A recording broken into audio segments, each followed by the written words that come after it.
So yeah, what's up mga idol? So, gusto ko pakinggan nyo ito mga idol, yung sinabi ni coach tungkol sa fate shaming. Talagang totoo naman na talagang grabe yung discrimination ng mga taong makikitid ang utak.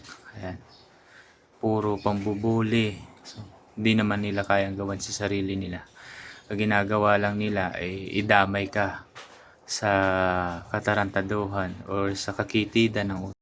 Yung tipong wala na silang ibang ginawa kundi yung pagtawanan ka, i-down ka nila or kaysa ganito mangyayari, wala namang mangyayari dyan sa ginagawa mo, pinapagod mo lang yung sarili mo, maliit yung paa, hindi pantay yung mga ganon, yung mga pambubuli talaga sa... So ito, pakinggan natin yung sinabi ni Coach Ligran. Familiar ba kayo sa term na fit shaming?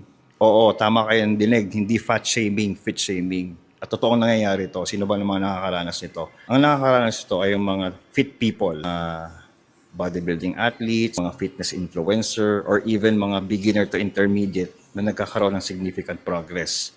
For example, sa aming mga bodybuilders, mga comment na kulang sa back, kulang sa legs, kulang sa chest. Tapos pag tingnan mo yung mga nagsabi noon, pag kinlik mo yung profile nila, either dummy account or mga hindi naman talaga nagbubuhat din. Pero ang mas apektado rito, yung mga beginner to intermediate na nakakaranas ng mga ganitong negative comments habang nagkakaroon sila ng progress. Kasi na either nadidistract sila, na ituloy yung ginagawa nila, mas worse pa, talagang nag-stop sila totally. Ano-ano yung mga comment na example sa mga ganito? Usually, ito yung mga sinasabi sa akin ng mga clients ko rin, especially mga babae.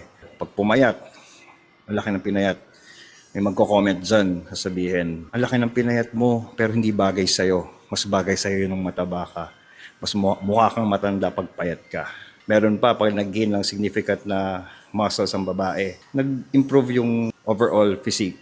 Magsasabi dyan na, hindi bagay sa'yo yung ganyan na may muscle sa back, may muscle sa shoulders, mukha kang lalaki, mas bagay sa'yo yung payat ka lang. So, marami pang iba't ibang klaseng comment na tulad nito. Usually, yung mga nagsasabi sa atin yan, either mga taong iinggit sa inyo or gusto lang nila i-delay yung progress nyo kasi nga, ang ganda na pinapakita yung progress. Nakalungkot kasi kadalasan kaibigan pa natin minsan yan or family members or relatives natin. Papayo ko sa inyo, focus kayo sa goal, focus kayo sa ginagawa nyo. As long as natutuwa kayo sa nagiging resulta ng fitness journey nyo, ituloy nyo lang. Kasi sino bang piniplease nyo, ibang tao or sarili natin? Siyempre yung sarili natin.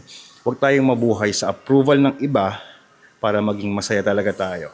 Okay? Ituloy lang. Walang ihinto hanggang sa maging happy ka sa fitness goal mo.